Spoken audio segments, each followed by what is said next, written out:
Waalaikumsalam warahmatullahi wabarakatuh. Alhamdulillahirrabbilalamin. Allahumma sholli ala sayyidina Muhammad wa ala sayyidina Muhammad.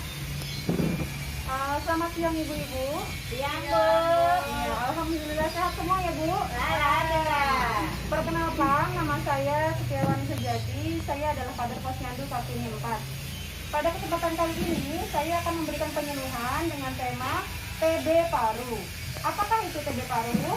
Ibu-ibu ada yang sudah tahu apa itu TB? Belum. Ya, TB adalah suatu penyakit yang disebabkan oleh kuman TB, yaitu Mycobacterium tuberculosis. Kuman TB ini biasanya menyerang paru-paru, tapi dia juga bisa menyerang anggota tubuh yang lainnya. TB bukan penyakit turunan ya ibu-ibu. TB juga bukan penyakit kutukan, tapi TB adalah penyakit yang menular. Nah, kemudian apa saja sih gejala dari penyakit TB ini? Gejala utama penyakit TB ini ialah batuk berdahak lebih dari 2 minggu. Jadi, apabila ibu, keluarga ibu, atau orang-orang terdekat ada yang mengalami gejala batuk berdahak lebih dari 2 minggu, tolong segera dibawa ke rumah sakit terdekat atau puskesmas terdekat untuk diadakan pemeriksaan. Lalu gejala lainnya apa ibu-ibu? Ada yang tahu? Nah, salah satu gejala lainnya adalah demam. Sering demam lebih dari 14 hari. Kemudian kadang-kadang dia batuk dahak bercampur darah, lalu sesak napas, nyeri dadanya, berkeringat tanpa sebab di malam hari, lagi tidur nggak ngapa-ngapain tapi keringetan. Kemudian mudah lelah, dikit-dikit capek, nafsu makan berkurang dan berat badan menurun. Itu adalah salah satu dari gejala TB. Bagaimana sih cara penularan TB ini? Penularan TB dapat terjadi melalui udara dari percikan batuk ketika penderita TB tersebut batuk tanpa menutup mulutnya. Nah, jika udara yang mengandung kuman TB terhirup, maka kemungkinan kita bisa terinfeksi TB. Tapi tidak selalu, karena bisa jadi kuman TB tersebut tidur. Nah, itu disebut dengan dorman. Nah, yang berbahaya adalah ketika kuman TB ini menjadi aktif. Nah, lalu siapa saja orang yang beresiko terkena penyakit TB? Keluarganya. Nah, mereka yang kekurangan gizi atau mengidap HIV/AIDS. Jadi orang yang sedang mengidap HIV/AIDS ini gampang terserang penyakit TB. Kemudian mereka yang tinggal di rumah-rumah kumuh, di rumah yang padat penduduk, di rumah yang sanitasinya kurang, ventilasi udaranya kurang baik. Nah, kemudian bagaimana mencegah penularan TB? Nah, pencegahannya ialah penderita TB diharuskan berobat 6 sampai 8 bulan. Nah, ketika penderita TB itu sudah menjalani pengobatan, maka kuman TB-nya akan terendah. Jadi dia tidak terlalu aktif. Kemudian tutup mulut ketika batuk atau bersin. Ya, tutup mulutnya menggunakan kuping ya, Bu. Ya, jangan pakai ini. Kalau pakai telapak tangan, takutnya kita lupa nggak cuci tangan, kita megang-megang yang lainnya, kumannya nempel di tempat yang lain. Tapi pakai telapak tangan atau pakai Siku. siku. Kemudian apa lagi, Bu? Buanglah dahak pada tempat yang tepat. Nah, ketika ada keluarga kita yang punya penyakit TB, disediakan pot dahak, Bu. Dari kaleng bekas, kita kasih pasir. Abu. Nah, dia yang sakit TB, diusahakan untuk tidak buang dahak sembarangan, tapi di tempat yang tersebut supaya tidak menyebar kemana-mana kumannya. Kemudian rumah dengan ventilasi udara yang baik, artinya apa? Harus sering-sering jendela itu kita buka, kita biarkan udara masuk untuk berganti. Kemudian kita biarkan sinar matahari masuk ke dalam kamar, jangan ditutup horden aja. Nah, kenapa? Karena sinar matahari bisa membunuh kuman. Kemudian selanjutnya cara mengetahui seseorang terkena TB. Nah, bagaimana caranya? Ketika kita atau tetangga kita ada yang sudah mengalami gejala-gejala penyakit TB seperti batuk berdahak lebih dari 2 minggu atau yang lain tadi yang disebutkan, ajak ke fasilitas rumah sakit terdekat, puskesmas terdekat. Nah, di situ diadakan pemeriksaan dahak. Pemeriksaan dahak ini dilakukan 3 kali, yaitu 2 hari sewaktu pagi dan sewaktu ya. Jadi pemeriksaan yang benar untuk penyakit TB ini ialah dengan pemeriksaan dahak, bukan di ronsen. Karena kalau cuma di ronsen aja batuk biasa pun dadanya akan terlihat seperti kena penyakit TB. Nah, dari pemeriksaan itu nanti akan didapatkan positif atau negatifnya. Lalu bagaimana sih pengobatan TB itu? Nah, pengobatan TB ini sangat panjang ya Bu. Waktunya adalah 6 sampai 8 bulan. Dan obatnya ini diminum tiap hari.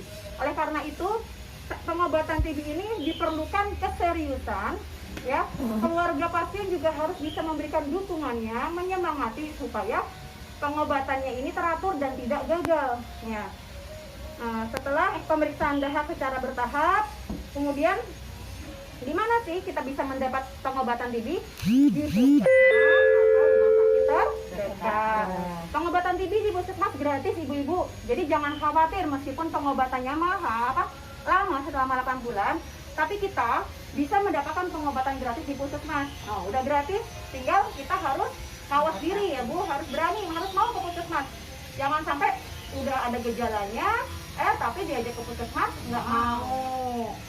Kemudian apa sih resiko minum obat anti TB tidak sesuai dengan aturan? Resikonya jadi gini Bu, ada orang yang baru minum 2 minggu badannya udah nggak enakan nih, udah gedean, udah gendutan gitu kan, udah gemukan, terus jadi males nggak minum obat TB.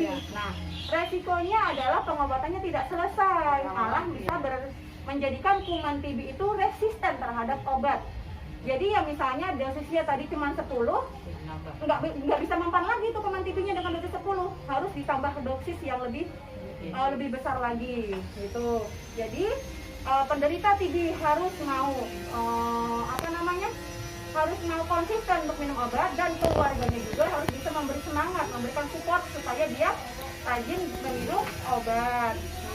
Apa saja efek samping obat TB? Nah, banyak ya Bu efek samping obat TB.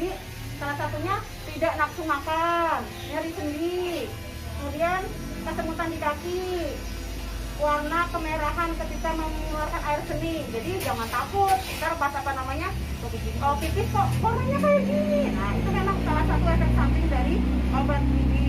Nah, terus efek samping yang lebih berat apa lagi Bu? Gatal-gatal dan kemerah-merahan semuanya. Kalau mengalami efek samping seperti itu, harus segera lapor ke puskesmas atau yang menangani TB tersebut, karena berarti badan tidak cocok. Nah, selain gatal-gatal ada apa lagi Bu? Gangguan penglihatan, gangguan keseimbangan tubuh, kita tidak bisa berdiri dengan benar, atau kulit menjadi kuning. Nah, itu harus segera dihentikan pengobatannya supaya dilaporkan supaya kita bisa mendapatkan obat yang tepat. Bisa jadi memang ada yang obatnya tidak cocok untuk kita. Kemudian apalagi ibu-ibu? Nah, PMO, pengawas menelan obat. Tugas PMO adalah mengingatkan pasien untuk menelan obat. Nah, siapa ini yang menjadi pengawas menelan obat? Diusahakan keluarganya terdekat, betul. Iya, karena apa? Karena kalau orang jauh susah Bu ya mantapnya ya. Kalau keluarga terdekat, nih jam 6 pagi harusnya minum obat. Karena obat TB itu ada yang diminum sebelum makan dan ada yang diminum sesudah makan. Nah, PMO ini diharapkan keluarga terdekat dengan sukarela. Mereka harus disiplin ya Bu. Kemudian gaya hidup sehat tanpa TB. Bagaimana supaya kita bisa memperoleh hidup yang sehat tanpa TB? Nah, makan makanan yang sehat, tidak merokok ya. Jadi kalau ada orang keluarganya merokok, diusahakan untuk berhenti merokok, atau minimal jangan merokok di dalam ruangan ya. Olahraga teratur, menjemur alas kasur, jadi harus sering-sering dijemur supaya kuman-kumannya mati. Tadi membuka jendela agar cukup sinar matahari masuk ke dalam. Kemudian untuk anak-anak balita bagaimana pencegahannya? Dengan melakukan imunisasi BCG. Jadi ibu-ibu yang punya anak balita diharapkan balitanya diajak ke puskesmas untuk diberikan imunisasi. Sekian ibu-ibu dari saya. Ada yang mau bertanya nggak ibu-ibu? Bu, mau tanya, tadi ada kata-kata resisten apa ya? Sama nggak sih dengan itu kayak daya tahan tubuh? Resisten itu artinya kuman tersebut sudah tidak mempan diobati dengan dosis sekian.